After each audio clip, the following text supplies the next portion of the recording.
जिले की बिरजपुर थाना के धर्मपुर में पुलिस के साथ हुई मारपीट का मामला तूल पकड़ता जा रहा है।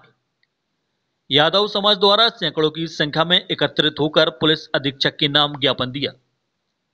ज्ञापन में मांग की गई है कि थाना प्रभारी द्वारा नीतू सिंह यादव के साथ जो मारपीट की गई उसकी भी एफआईआर थाना प्रभारी और साथ ही पुलिस कर्मियों के ऊपर दर्ज की जाए। यादव समाज का कहना है कि जब पंचम यादव को गिरफ्तार कर लिया था तो पुलिस द्वारा दोबारा जाकर वहां पर गाली गलौज की गई। जब इसका विरोध यादव समाज की बेटी नीतू सिंह द्वारा किया गया तो थाना प्रभारी द्वारा उसके बाल पकड़कर घसीटा गया। इसलिए थाना प्रभारी एवं साथ ही पुलिस कर्मियों के ऊपर भी मामला दर्ज किया जाए। एएसपी वंदना सिंह चौहान ने ज्ञापन लेते हुए आश्वासन दिया कि जो न्याय उचित होगा वह किया जाएगा और जो ज्ञापन में बिंदु हैं उन सभी बिंदुओं की जांच की जाएगी। जो दोषी होंगे उन पर कार्रवाई होगी। सबसे पहले हमारा निवेदन है कि महेंद्र सिंह भदौरिया ने उस बच्ची को मारा और गलत नीयत से पटक दिया था, तो पहली बात तो एफआईआर होनी चाहिए और जिले से बाहर बदली होना चाहिए।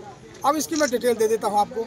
क्या होली के दिन एक आदिवासी खत्म हुआ था करंट से, जो कि पंचम सिंह के घर से 500 मीटर दूर मिला और उस घर वालों ने यह भी कहा कि ये पंचम सिंह का कोई दोष नहीं है, क्यों नाम लिख रहे हो, तो इनने कोरे कागज में साइन करा लिए।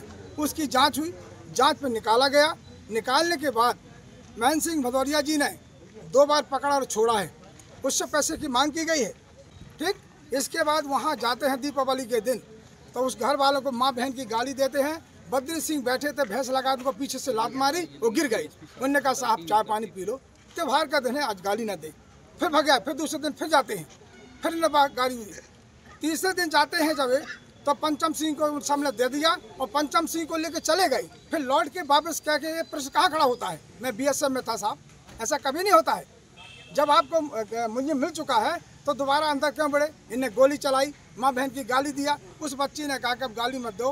पंचम सिंह चले गए हैं, इसने बच्ची को गलत नियत से बाल पकड़ के खींच के और पटक दिया और खुद दारू पिए थे गिर गई। इसके बाद झगड़ा वहीं हुआ है, इसके बाद आक्रोशित हुआ है वहाँ की पब्लिक।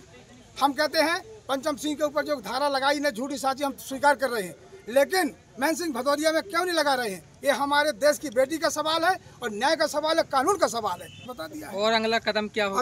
अगला कदम यह निवेदन कर रहे हैं, हाथ जोड़ के प्रार्थना करके आए हैं, 5000 आदमी इकट्ठा होगा जब तक न्याय नहीं मिलेगा। हम न्याय को संविधान को मानने वाले हैं, हटेंगे नहीं हम पीछे। ये बच्ची यादव समाज की बच्ची नीतू यादव के साथ जो थाना प्रभारी महोदय के द्वारा मारपीट हुई थी, जो वहाँ फायरिंग हुई थी, तो उस विषय में हम लोग यहाँ पर एसपी महोदया जी से मिलने आए थे। कल नीतू यादव के द्वारा महिला थाने में थाना प्रभारी पर और जिन लोगों ने मारपीट की, फायरिंग की, उन पर एफआईआर दर्ज करने की मांग को लेकर थाने गए थे, लेकिन कोई कार्रवाई नहीं हुई। तो उसी को लेकर आज एसपी महोदया के पास आवेदन देने आए थे कि इस पर सुनवाई हो। जो बच्ची है, जिस वजह से थाना प्रभारी ने बच्ची के साथ मारपीट की, वहाँ तनावपूर्ण माहौल बनाया, हवाई फायरिंग की, जिस वजह से आगे की घटना उस जगह पहुँची, तो ये निवेदन आज करने आए थे। हम लोग भी कानून पर भरोसा करते हैं और जिन थाना प्रभारी की वजह से घटना घटित हुई है, उनके कार्यशैली से, उनके रवैये से, जी बच्ची के साथ मारपीट नहीं होती तो हो सकता है कुछ नहीं होता, क्योंकि पंचम यादव जो आरोपी थे उनको पहले ही पुलिस ले जा चुकी थी। तो ये मांग की गई है कि बच्ची के साथ जो मारपीट हुई, थाना प्रभारी जी पर कार्रवाई हो, उन पर एफआईआर दर्ज हो और पुलिस द्वारा, क्योंकि अभी मैडम द्वारा कहा गया कि जांच चल रही है, जबकि पुलिस द्वारा एक पक्षी कार्रवाई करते हुए 8 से 10 लोगों पर नामजद एफआईआर कर दी, जबकि बहुत से उनमें से लोग वहाँ पर थे ही नहीं और अन्य 30 से 40 लोगों के नाम भी जोड़े जा रहे हैं। तो एक पक्षी बिना जांच की कार्रवाई है। तो निवेदन किया है कि सत्य की जांच करें, वहाँ पर उन लोगों के साथ भी न्याय किया जाए।